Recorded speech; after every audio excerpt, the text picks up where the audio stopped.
Cek 1. Empat. Siap, ready ya? Cocok ya? Cocok dong. Cocok dong. Oke. Berarti Gus dulu. Hah? Gus dulu lah. Iya, siap. Assalamualaikum warahmatullahi wabarakatuh. Balik lagi di channel Sutradara Galau, yang mana kita biasanya akan membahas dunia pesantren dan juga dunia kaum sarungan.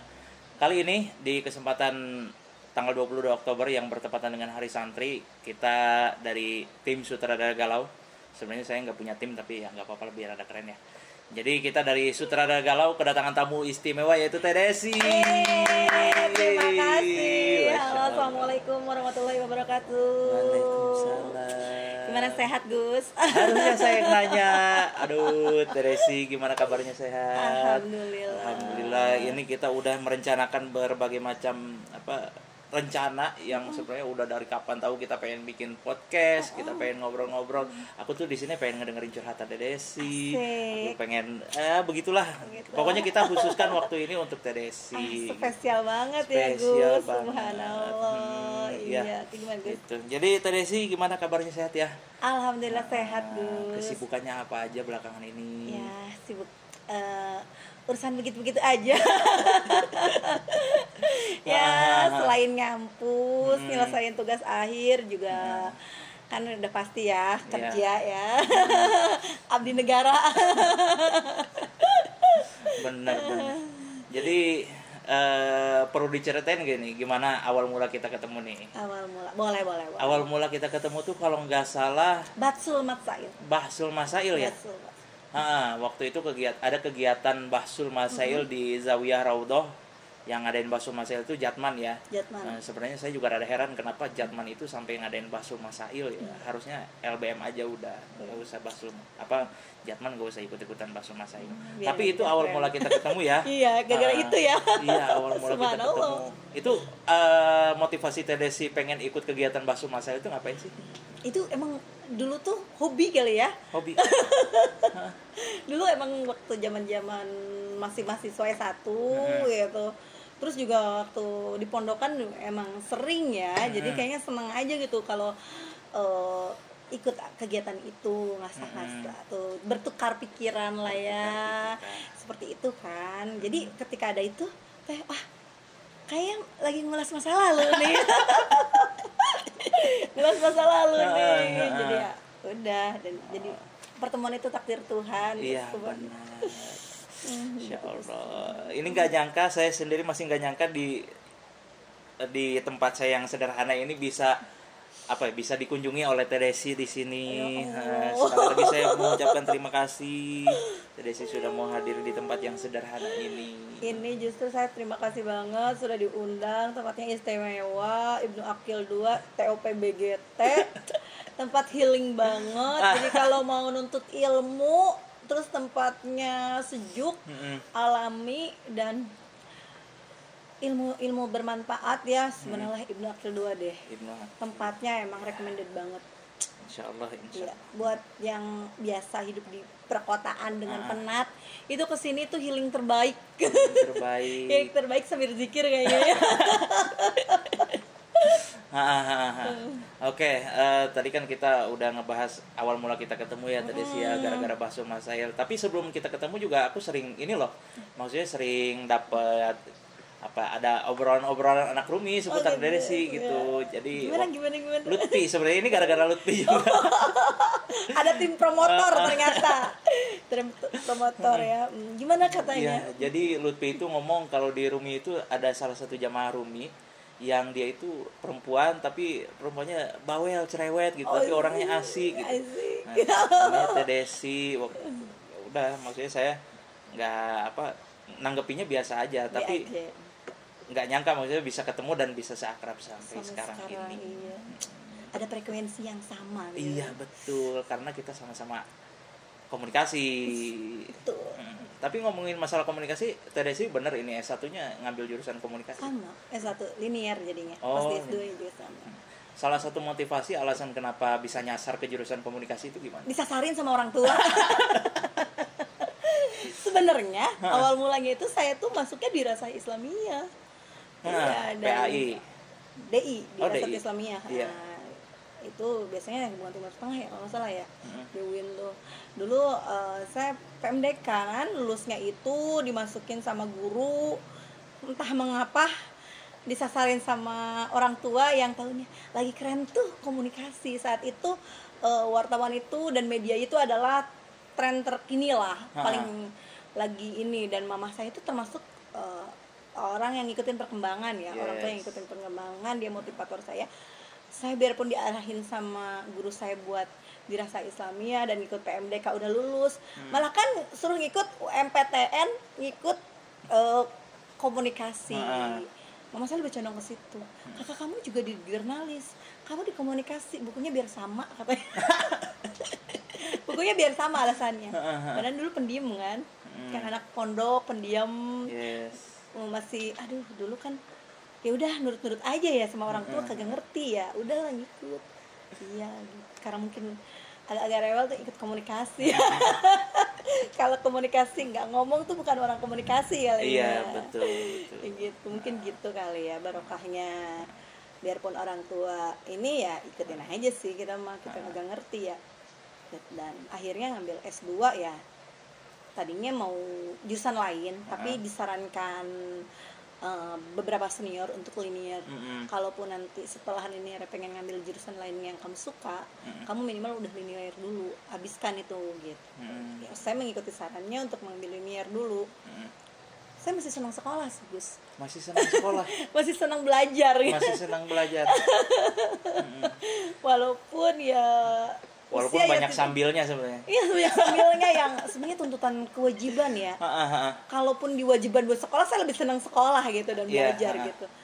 Ngajar, belajar, dunia pendidikan itu kayaknya emang udah passion banget gitu. Iya, passionnya saya gitu. Saya senang gitu. Ngajarin anak-anak juga senang gitu. Kayaknya dunia pendidikan terus belajar hal-hal baru itu senang gitu. Kalaupun dunia kerjaan emang tuntutan kewajiban, tapi dunia pendidikan itu kayaknya hobi gitu. Hobi belajar ya hobi. Kadang ada hal baru hobi. Kadang-kadang kalau kerjaan lagi nggak enak, aku bilang ya hitung-hitung belajar lah. Jadi udah kalau kata-kata itu udah ada nyangkut di benak, itu ringan tuh semua. Oh udah jangan dianggap ini, hitung-hitung belajar, hitung-hitung sekolah ini. Jangan hiraukan apapun, hitung sekolah dibayar, udah lock reda tuh. Udah kadang kita namanya dunia kerja tuh aduh ada ini ada itu, perubahan begini begitu, ada juga nggak passion ini. Cuma saya suka banting dengan pemikiran saya, jangan anggap beban, anggap kamu lagi belajar sesuatu hal yang baru. Masalah nggak bisa hitung kamu sekolah lagi nggak tahu gitu, ya udah pelajarian aja dulu ini gimana toh pada awalnya juga kita nggak tahu gitu. Dan kita pelajarin bisa terbiasa atau emang nanti ada jalannya berbelok kemana gitu. Seperti itu sih. Siap. Jadi benar juga sih maksudnya tadi apa yang disampaikan oleh Tedesi itu ya. Kalau semisal kita nggak ngerti akan sesuatu hal yang kita lakukan, ya anggap aja itu lagi belajar gitulah ya. Maksudnya biar ya setidaknya biar nggak mangkal-mangkal amat lah ya. Iya, sebenarnya sih ada kepala coba aku si mindset kepala tuh bilang ini lagi belajar, kamu kan belum tahu. Ya itu kan dari secuil ilmunya Allah yang kita tidak tahu. Ya udah ikhlasin aja sama Allah tuh. Ngegereneng sih wajar manusiawi ya, gitu. Bohong banget kalau nggak gereneng gitu. Tapi ya udahlah gitu, ikuti ritmenya aja. Oke, Tedesi, ini kan kita ngomongin masalah perkuliahan nih. Tedesi kan pastinya udah lulus S1 dong. Ya. Itu lulusnya itu apakah tepat waktu atau di waktu yang tepat? Oh, sebelum waktunya. Alhamdulillah, mungkin karena dulu kan saya tuh masih biaya orang tua 3 tahun setengah. Ya kadang lah namanya mahasiswa suka nyambil ya. Saya tuh freelance di salah satu media media swasta ya. Sekarang udah berubah namanya. Itu di bagian divisi promo. Lumayan, beberapa bulan di situ. Terus saya kuliah, lulus sebelum teman-teman saya lulus, dan lulus di saat godaan banyak banget gitu. Tapi ya karena emang hanya kerjanya freelance, jadi nggak terlalu banyak tuntutan kerjaan juga ya. Jadi saya lebih mengutamakan sekolah dan itu sempat juga dicalonin salah satu partai gitu. Itu jadi saat awalnya pengen banting setir ke politik nih. Enggak, sebenarnya lagi belajar karena salah satu mata kuliah saya itu ada mata kuliah ilmu komunikasi politik. Jadi saya nggak mau hanya teori gitu. Kasarnya nanti kalau saya ngajar terus saya hanya teori, saya nggak tahu dunia prakteknya kayak gimana. Mau nggak mau saya ngikut partai yang oposisi. Kenapa? Karena kalau di partai oposisi dia akan bersifat netral. Itu proses cara saya belajar ilmu komunikasi dan teorinya saya terapkan. Gimana cara ini. Oh, ini tuh seperti ini, teorinya ini, praktek di lapangannya seperti ini gitu. Itu saat itu saya belum lulus dan masih lagi skripsi ya. Masih skripsi. Ya udah 3,5 tahun kan, subhanallah. Tapi saya wisudanya karena telat daftar jadi ikut gelombang selanjutnya. Yang penting lulus dulu kan, intinya lulus, sudah sidang baru lulus kita ikut. Tapi pas S2 jangan tanya. Beda ketika kita kuliah sambil kerja, dan kuliah emang fokus kuliah, itunya freelance. Kita punya tanggung jawab yang terutama ke kantor dulu kan. Tanggung jawab dulu, kita ngutamain itu, kita nggak enak itu, kadang tanggung jawab kita kebagi, apalagi jarak. Jarak itu benar-benar menyita gitu. Kondisinya sekarang tuh waktu nggak bisa diprediksi. Kadang kita janji sama narsum, janji juga sama dosen kan. Dan saya biasa orang yang on time. Ketika saya tidak on time, saya akan bilang saya mohon maaf tidak bisa, karena mungkin saya lagi di perjalanan dan tidak jadi balik kanan. Dan sering terjadi ketika saya sambil kerja itu mau udah janji karena harus begini saya cancel.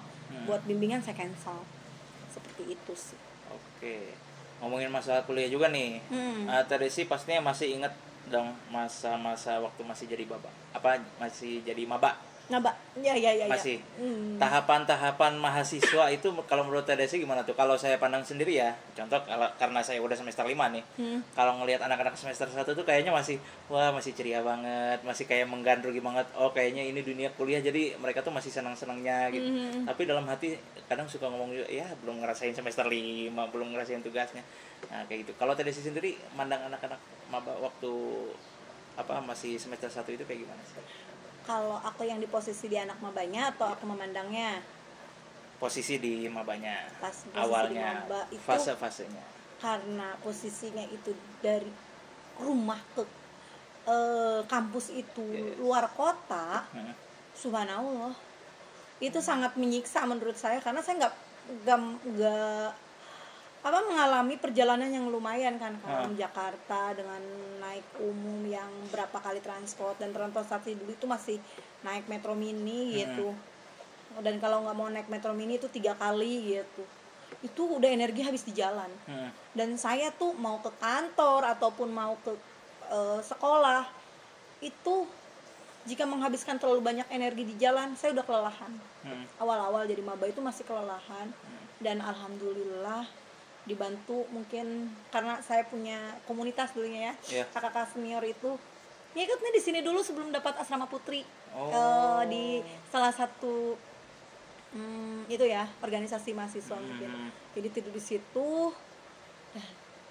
Maba, dan ya tahulah anak pondokan dulu kan.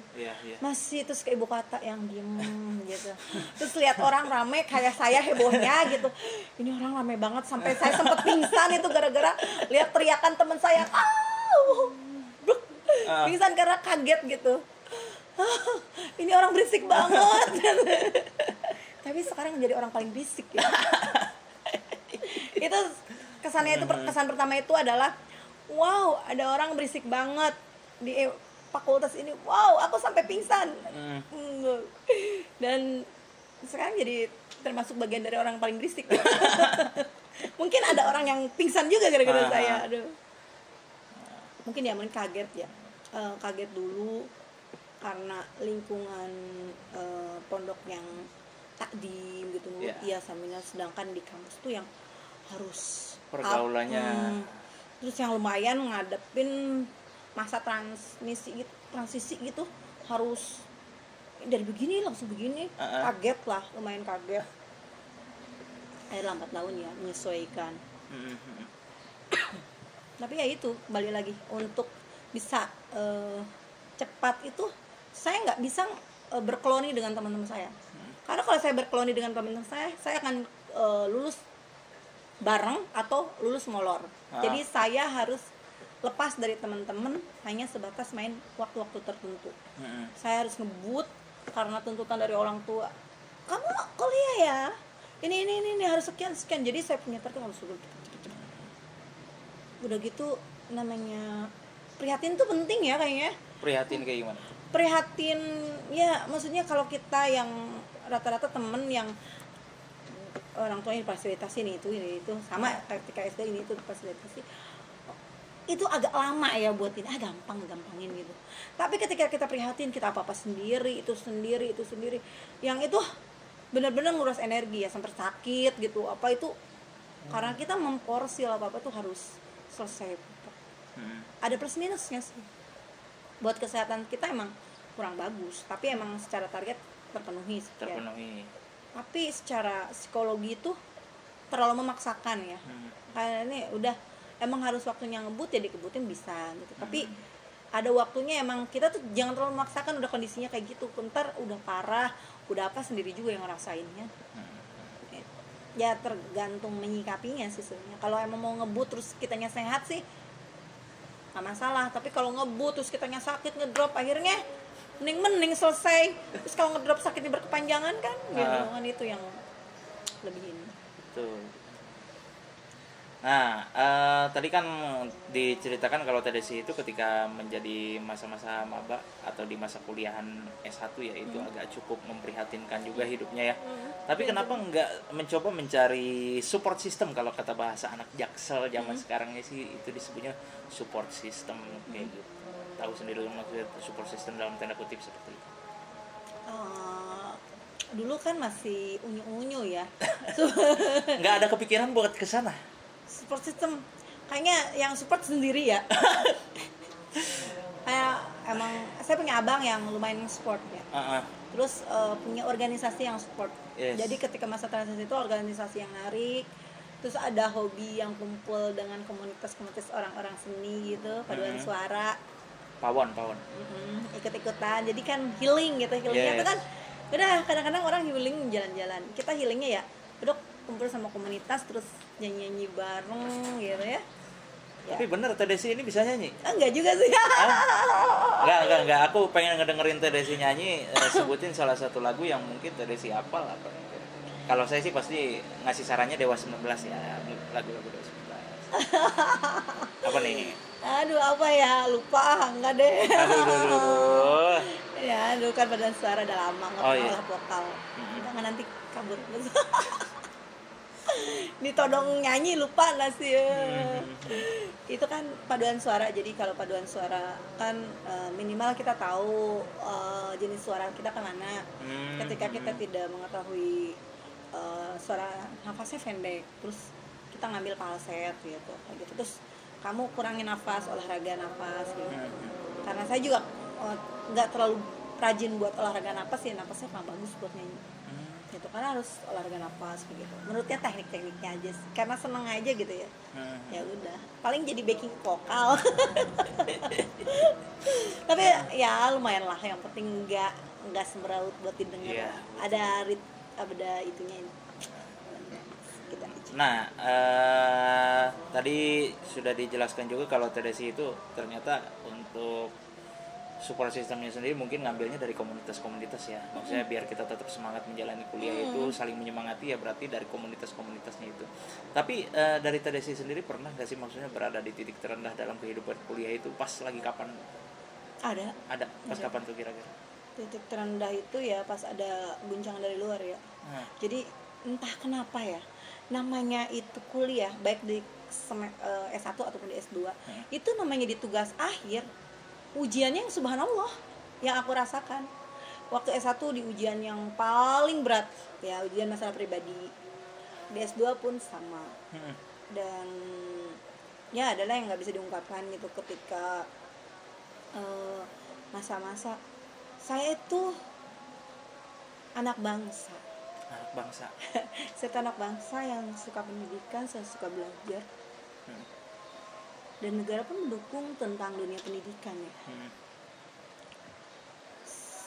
Tapi tidak semua orang itu akan mendukung tentang pendidikan. Wajar ketika Kartini berjuang di masanya. Udah kayak mata najwa ini. Wajar ketika Kartini berjuang di masanya. Kita pun berjuang di masa kita seperti Kartini. Yes. Ya kita kan ujian yang berbeda. Seperti itu. Tapi percayalah ketika kita punya niatan ingin belajar menghidupkan agama Allah, itu ketika ada ujiannya selalu ada sayap malaikat yang selalu menolong. Amin. Jadi saya sudah selalu positive thinking. Ketika ada ujiannya Allah akan kasih jalannya. Yang penting semakin kita teguh ya semakin kencang juga kan angin menerpa. Ya sudahlah gitu, intinya seperti itu. Saya berharap ketika saya berharap dimanapun ketika ada seseorang itu ingin belajar toh didukung gitu. Tapi kan tidak semuanya orang, kadang-kadang ngapain sih sekolah tinggi-tinggi cewek pulang-pulangnya ke dapur, pulang-pulangnya juga nanti nikah, terus kan nikah nanti cowoknya minder loh kayak gitu loh, kok picik sekali laki-laki minder perempuannya berpendidikan. Toh bukannya nanti pada akhirnya yang akan menjadi ibu itu adalah istrinya yang akan mendidiknya. Dia nggak usah repot-repot kan ngajarin tentang banyak hal. Terus maaf ya ketika punya istri yang punya bacaan yang banyak dengan bacaan yang sedikit, tentu memecahkan solusinya pun akan berbeda. Seperti itu sih sebenarnya. Mungkin kalau dari segi emosi atau apapun itu kan tergantung kondisi psikologi masing-masingnya lah itu. Tapi cara pemecahan masalahnya itu akan berbeda yang saya rasakan. Karena apa? Ada sistematika yang ditempuh ketika orang yang melakukan pendidikan itu kan ada jalan-jalan ininya gitu. Beda dengan ketika yang kita asal aja langsung aja gini. Kita kan memperhitungkan banyak hal, baik buruknya. Bukan tentang nominal atau materinya, tapi baik buruknya. Kita itu kalau hidup hanya sebatas hidup, semuanya pun bisa. Tapi kita hidup bisa memberi arti. Oke. Seperti itu mungkin. Nah, ya karena ini waktu sudah menunjukkan 22 menit, kita langsung ke closing statement aja. Pandangan TDSI atau nasihat saran dari TDSI untuk mahasiswa dari teman-teman saya, sahabat-sahabat saya yang udah menginjak semester 5 dan kita udah merasakan guncangannya itu luar biasa, apalagi karena ya kalau saya melihatnya sih oke lah ya. Kalau untuk orang-orang yang mahasiswa yang kerjanya cuma kuliah pulang it's okay. Tapi kan karena beda mahasiswa punya latar belakang masing-masing, contoh kayak saya punya beberapa tanggung jawab tertentu dan ya itu tadi seperti yang tadi saya bilang itu kadang suka bentrok gitu, kadang kita dibutuhkan di suatu tempat tapi kadang pendidikan itu jadi lebih prioritas gitu, kadang kerjaan yang lebih prioritas, kuliahnya dikesampingkan kayak gitu. Nah, karena kita punya tanggung jawab, jadi kadang-kadang tanggung jawab kita yang didulukan daripada sekolah kita kan.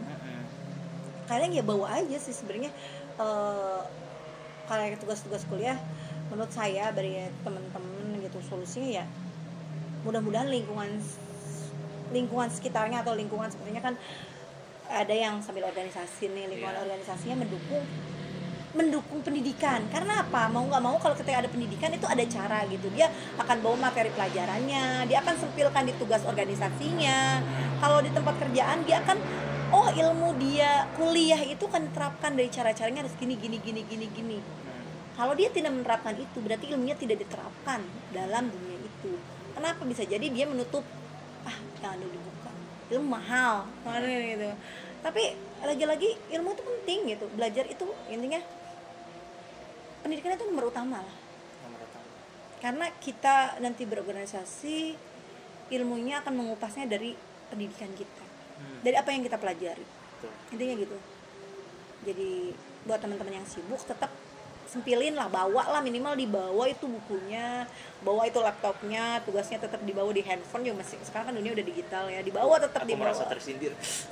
sambil ya Gus kan suka organisasi kemana, tuh laptop sama tugasnya nggak apa-apa dibawa sambil nanti iseng-iseng minimal 2-3 lembar kan diketik.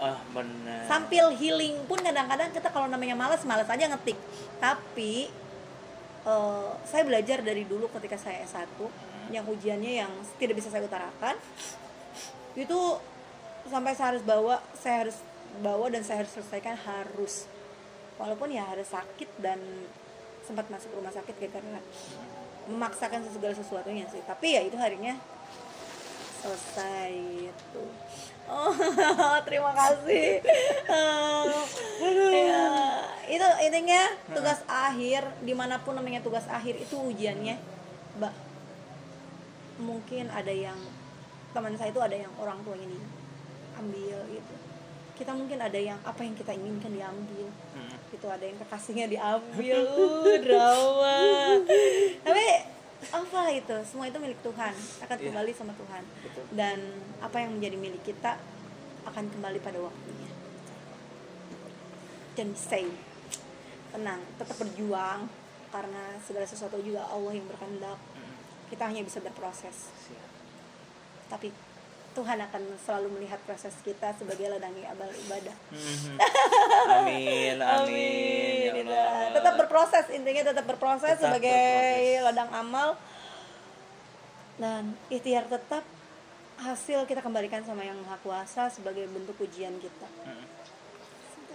Oke, terima kasih atas waktunya Teh Desi dari Sama-sama. tadi menjelaskan dari awal gimana ceritanya kita bisa bertemu, terus Teh Desi juga menceritakan pengalaman-pengalaman ketika S1, banyak hikmah, banyak nasihat yang bisa kita ambil. Ini saya sangat berterima kasih Teh Desi. Sama-sama Gus, terima kasih. Semoga urusan Teh Desi diperlancar, Amin. urusan saya juga sama Amin. diperlancar juga. Semoga Allah permudah ya. Amin, amin, amin.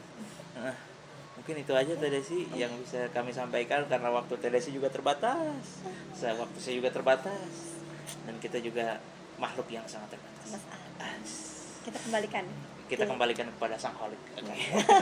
Maha yang lebih. Oke, mungkin itu saja wawancara atau podcast bincang-bincang dengan Teh Desi di kesempatan kali ini. Kurang lebihnya mohon maaf. Wallahul muwaffiq ila aqwamit thoriq. Walaupun tadi sempat ada konflik, yang penting Teh Desi tetap menarik. Wassalamualaikum warahmatullahi wabarakatuh. Waalaikumsalam warahmatullahi wabarakatuh. Bye bye. Bye bye.